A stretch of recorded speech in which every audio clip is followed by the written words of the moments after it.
Hello. I have a sticky out Hi, here. everybody. Welcome back to the weekly dose. So go on, you may tell everybody where you've been and what you've been Um, doing. so no, I didn't win the lotto. I didn't run off to an island. I moved house. And basically in the lead up to the move, it was enough to be working without adding this into the week. And then we moved, and then it now you can still see I'm still unpacking things all over the place. So yeah, so I'm now settling into my new place and finding a rhythm. And I was able to say to Anto yesterday when we were physically together, what about the weekly dose? So we're back. We're back. I'm Antoinette from Antoinette McQueenie Homeopathy, and you are Grania Flanagan from I Am Healing. okay. And before we had this little extended break, we had been talking about perimenopause and menopause, and touching on those subjects. Um, and we're kind of continuing on with that today. But looking at some headlines, this was your idea, so if you want to get going with that, there's nothing to You do with know, me. I thought if we're coming back with that bang. And I think most of the people on in Ireland and in the UK will be familiar with the headlines last week of a major voice came out that well, they no longer had breast cancer, but they had breast cancer, and they were getting a little smidgen of radiography in radiotherapy in the new year. But that same person was the poster child, or is this poster child for HRT. And Yeah. I've been waiting all week for some headlines to drop or some questions to be asked. Um, and I don't see many questions being asked actually. I saw something yesterday. A doctor had written a post, I don't know who he was, saying, could this HRT that she has been promoting and been so vocal about, could that be responsible for the breast cancer? Because we know from years ago this was historically one of the issues with HRT, why it wasn't taken, it was never taken off the market, but why doctors stopped prescribing it was it seemed to be triggering breast I like, cancers. yeah, So he just wrote about this, and oh my God, the comments that went in. How dare you do this? And that poor woman, and how do you know it's not a hormone related cancer, and blah blah blah. So it's like you can either be sympathetic or you can ask a question, but you can't do both. yeah, So I think we can do both. We can be really sympathetic to the case and to that woman and to every woman who's going through this, but we need to absolutely. bloody ask questions and not be Yeah. afraid of getting shot down when we ask a question. Absolutely.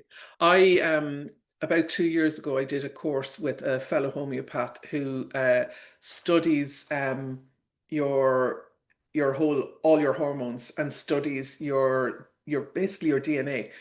And it was a fascinating course as a homeopath to study. And this very subject came up, and she said, why do some get it and some don't who are on HRT?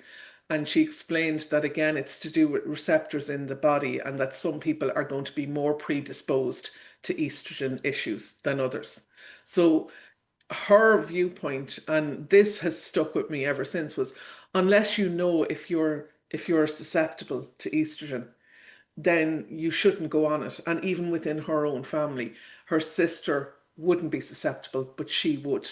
So she could never, in her opinion, take HRT. And even to have that level of a discussion, that isn't being discussed because, again, it's why us homeopaths love what we do, because we do take into consideration individual needs, whereas all women are being grouped into this bucket, and either the pill or HRT are being thrown at you, depending on your age. Yeah, Again, in my or opinion, antidepressants. or antidepressant, or all three at different Yeah. stages.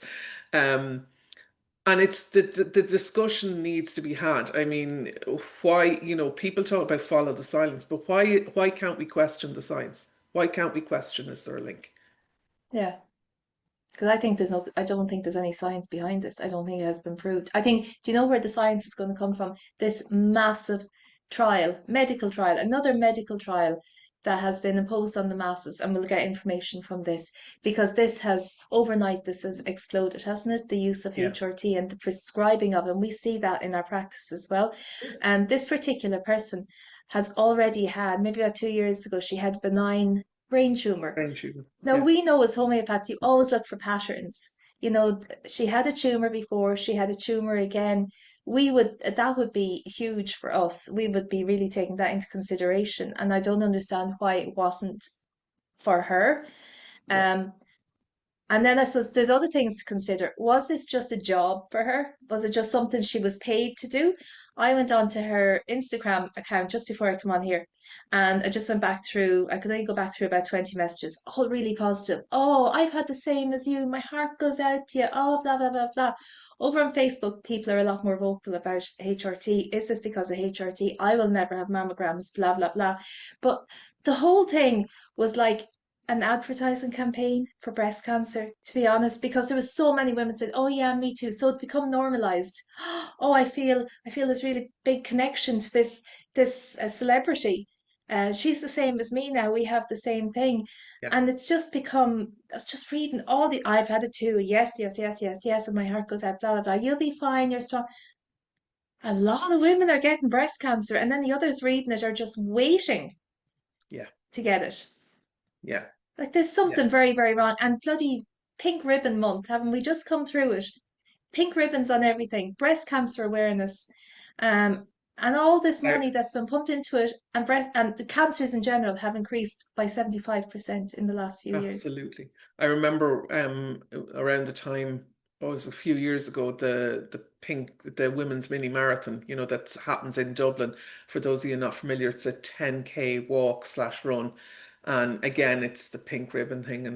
And I remember one year one of the accessories that they brought out was a device for your phone on your chest. Yeah, yeah, Make that make sense, people. It's um it's actually terrifying when you look at, like, I just, why can't we need to start questioning, and we need to be okay to be questioned. If we're wrong, we're wrong, yeah, but we should be safe to ask these questions. And I hope on this podcast, well, I hope we're safe, and that it's allowed to ask questions. On the flip side, we both certainly have clients who've been through various cancers. I've had some clients who go completely 100% into the medical model, support it with homeopathy, and it's amazing. So I will say that no matter where it happens, we can support you. We can meet you where you're at. And I know some homeopaths won't, will do different things. We all have different ways of working. But I suppose I'm trying to get a little bit of positivity into it. What homeopathy can do if that's the stage you get to. But let's bring it also back a little bit. It's again going into this fear mongering that is so heavily out there, and by this person as well, because they did a documentary years ago about how horrific menopause is and that there's answers out there. Why are we feeding that narrative that this is a horrific journey we go through? yeah. I'm not It's a saying it's big not marketing. tricky. Yeah, it's big Yeah, marketing. And so the minute you get that little flush of heat, it's like, oh, Christ on a bike. Yeah. Instead, it's like, yeah, I do get flushes. I get flushes if I have a drink. My body doesn't tolerate drink. Is that a bad thing? No. I cut back on the drinking. yeah, yeah. But it's part of that thing, keep everybody going, keep everybody productive, doing, prop up things with pills. You don't have to look and see what's going on. You have to Yeah. keep busy and keep doing all the things you've always been doing. So take this pill Yeah. and nothing changes. Um, and I have been looking at a few things in America. In America, they're starting to add testosterone into the HRT program. Here it's only estrogen and progesterone because we do produce testosterone as well Yes, we as do. women Yeah. in small amounts. But I was just thinking how, like, I've always, when I'm teaching, about the endocrine system, which is the system that produces all these the glands that produce all these beautiful hormones that we have. I talk about it being like a string of pearls, and every single hormone producing gland is connected to the other. Yes. And what goes on in one little pearl or one little gland has a huge impact on the next. And they're all sending messages to each other and they're all trying to rebalance and recalibrate the whole time. And if we're just going in with high doses of estrogen and high doses of progesterone, what are all of the others trying to do? How are they coping? So Yeah. we're front loading with two particular synthetic remedies. And I'm not saying that we should be adding in all the others in synthetic potency either, because oh my God. Oh, but it just make sense for me. That doesn't make sense to me. Why don't you just pick two? Yeah. Two hormones and just go with those when there's several in there that are involved in all stages of our lives. It's not just in perimenopause and menopause. Sorry, I'm not expecting you to answer the question. Yeah, could you? It was like I was in school again. I was like, I don't know the answer, Anto. But it actually is terrible because I don't. Why? What is it? Well, clearly, again, it's a money thing. It must be, you know, quite Yeah, cost effective because to produce. nobody cared about menopause until a few years ago. Nobody. Again, Yeah, I watched a little. I think it was a Talk excerpt, and it was uh, somebody saying that if this was a male issue, there would be trillions of dollars invested into it. Um, and is that a good or a bad thing? Because I feel again, I'm not happy with the publicizing around menopause. I think it's great we're talking about it, but it's the way we're talking about it. It's a yeah, problem, and it's the patriarchy. So again, men, no disrespect to any men watching this, you're problem solvers. That's generally what men do, whereas women like to talk about things. We're not a problem to be fixed. Thank you very much.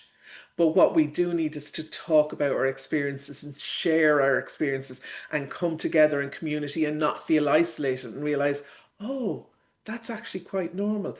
And maybe all I need is a little bit of homeopathy along the side or a little bit of herbal tincture. Or actually, maybe I need to cut out that tea I'm having at night time that's affecting my sleep. Or maybe I need to cut down on the wine. And that's the community of us coming together. And that's what's missing, I feel, in yeah, this in making us a problem that has to be fixed. yeah, I am not broken, yeah. And but you've touched on it twice, Gron. You've mentioned wine twice. My big issue has been sugar. Sugar in wine or sugar in anything. It triggers histamine reactions, so I can spend the whole day sneezing. I feel puffy. My can't get my rings on in the morning. But nobody wants to address. Nobody's going to go after the breweries and yeah, the food and drink crowd and say, hang on a second, you're continuously advertising wine to women. And it's everywhere. It's in every bloody program. There's people sitting there drinking wine and they're able to do everything. They're able to drink wine all night and they're able to get up and exercise in the morning. yeah, And we're sitting there and it's only this we only need a tiny amount of this information flashed across the screen and we're kind of going, oh, I'd love a glass of wine now. And it's causing, I do think if we took out sugar and wine out of our diets, I think a lot of the perimenopause issues would disappear. And I love a glass of wine. And I yeah. know you love a glass of wine. Uh, Excuse me. I I feel am joking, judged, everyone. but I do think it's a big problem. I think women are huge consumers of wine, and but that's been pushed. It's been Yeah, pushed our way as well. yeah, Um, And a lot of these issues that come up in perimenopause are caused by inflammation in the body, aren't they? Which can be triggered by 100%. sugar in wine, It's sugar funny in you'd butter. say that. That again, even in my practice, and I know you see this, the amount of clients who I'll say, "Okay, I'll do what I can to help your arthritic swelling and your aches and pains, but really you need to look at your diet as well." And they're like, "Ah, we'll just try the remedies first." And I'm like, Yeah, "Well, if yeah, you want to keep spending the money, yeah." So I think, yeah, we need to take responsibility for our health and not pass it over to a system that's just out to make money from us. yeah, Um, yeah, and for again, that's sure.